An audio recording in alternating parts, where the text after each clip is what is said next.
10 days prior to this video saw us fish BC's Columbia River on a first exploratory mission. It was an early season breakdown of likely shallow nymphing water in a huge river. There was an underlying alternate objective in breaking down the river to future opportunities. We love dry flies, rising fish, sight fishing. By looking for early season shallow nymphing water, we were also looking for likely spring rising trout water. In poking about the internet, we knew the first rising trout opportunities came with flying ants and the beginning of the Mother's Day caddis hatch when the weather turned sometime mid-May. 10 days after the first mission, we saw the weather abruptly change from prolonged cool, cloudy, and wet to bright, hot sun with light wind. Those had to be the prime conditions for flying ants and to kick off the caddis hatch. They're the exact change of conditions that trigger these bugs everywhere else, so why not also on the Columbia? We arrived the first hot sunny morning to swarms of bugs, flying ants everywhere, and what had to be the very start of the caddis hatch, as there were zillions of caddis, just none on the water egg laying, few seen mating.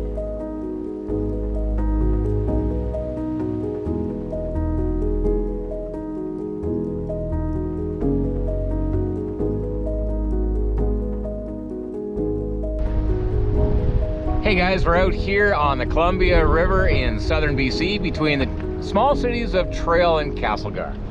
Yeah, this is a big river, but a wonderful river when some neat things happen, and we kind of want to just discuss why we came here. Hey? Yeah, it's basically been a really cold spring in southwestern Alberta. We don't have any leaves on the trees yet, and as you can see, it's bright green, and it's 30 degrees today in the sun. So that was reason number one. May the 11th.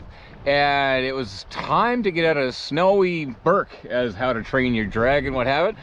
This is Burke. It's 12 days north of hopeless and a few degrees south of freezing to death. It's located solidly on the meridian of misery. Absolutely. Yeah, what had happened, we had been watching what was going on in BC, guys, and there had been, you know, some warming up. Their spring had come on, as Dave said, with all their leaves, and we saw this hotter weekend in the forecast. And we knew that this river, because we've read about it and heard about it lots, it comes off with caddis and flying ants.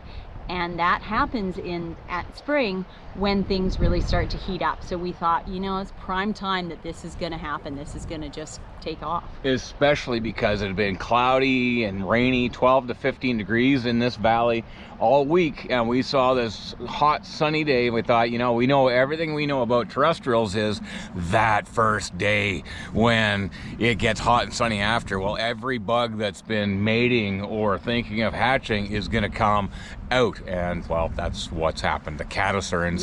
Yeah. The flying ants were insane. Oh yeah, the flying ants this morning, guys. I mean, we had multiple sizes, and we're talking big ants in some cases. Hey, like we're talking size 8, 10. Yeah, an inch long. Yeah, you know. And carpets of them. Oh yeah, just going. And the fish were up, so that was cool. We had opportunity to go with the dries and as well as with nymphs in spots, because where they weren't going on top, you just know the fish are feeding on those emerging caddis pupas. And the hidden magic of this video, guys, is that we'd never been here before. Okay, we came over and okay, so you go, well, how do you know there's flying ants? Well, I talk about it in the video. You know, there's an article online by Don Freshke of Sport Fishing on the Fly, longtime fly fishing show on TV, internet, YouTube. Check him out. He has an article on seasons of the Columbia River. Well, guess what? If you're going to go somewhere for the first time, have a look online and then go, well, okay, so there's flying ants and there's caddis. And as we just finished saying, you know what you know about terrestrials. So 1 + 1 = 2, and 2 is a lot of fish.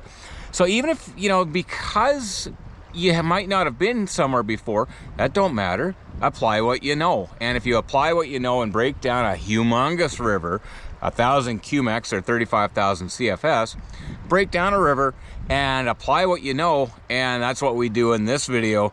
And we got a lot of rainbow trout. We really did, guys. And that's the thing, as Dave said, on the just touch on the topic of breaking down the river, you find those deflection seams, the ones that are set up just perfectly, and there are actually a lot of them on this particular river. So that's what you do, and then you just set up and you work them, and you work them in segments of, you know, 3 feet, and then maybe another 3 feet, and you just, even less than that in some cases. You'll see us doing a lot of short line casting, and yeah, we have some neat success in this one. We're just at the tail end of the spawn. I mean, so the bigger fish are still spawning.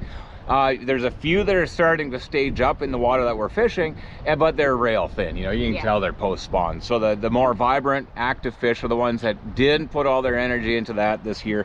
And, you know, so we're catching a lot of 12 to 18 inch, 16 inch fish. And yeah, I mean, but set up. Yeah, and they're a strain of rainbows that are just good fighters too. So that's what makes it pretty fun. Okay, well, let's get into the video, guys, in BC's Columbia River. Hey guys, we're on just a massive river here today, and even at 1,000 cubic meters per second, which is about 35,000 CFS, you go, well, where are the fish going to be? And the obvious thing is to just break this river down the same as you would any other stream or creek. And you can see what Amelia's filming. She's filming risers right up that seam, right in shallow. Why are those fish there? Well, this is just a big back eddy, and those fish are just sitting in a collection place, and they can either pick off fish in the flies in the drift coming downstream, or bugs accumulating in the drift going in the back eddy. Right, Zach, I got that, right? It's a little fish, but there's so many of them right now. At one point there was 3 really nice little beaks. Little guy popping out there, hey? Saw that right out of the water, got that actually. That's fun. Right here and there.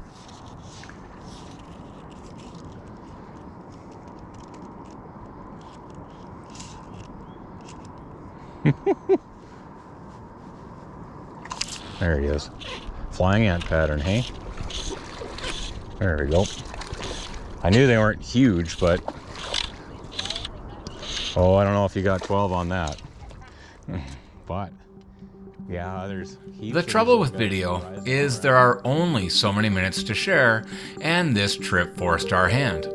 Far too much happened between 11 a.m. day 1 and 3 p.m. on day 2.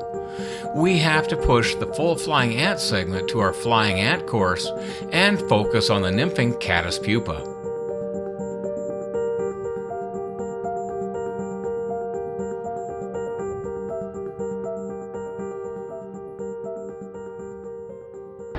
Hey guys, so right now we've got an incredible scene behind us, really, and it's also got a big back eddy right off my left here.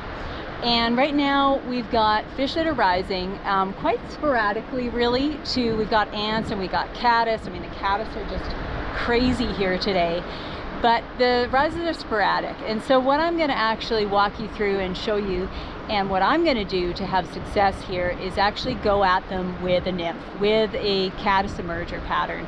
I've got it, it's a tungsten bead-headed pattern, and I'm just drifting it a couple feet below an indicator, and I am just going to cast right along this seam that you can see here and simply bring it through, because I know that those fish are just hanging right off.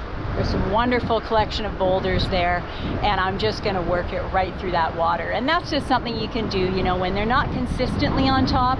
You know, honestly, as the sun gets lower in the sky and evening comes on, I'm pretty sure we're going to get to see a few more fish that are actually cruising and rising more consistently, and maybe in a little shallower water. But for now, this is the tactic I'm gonna take at this section.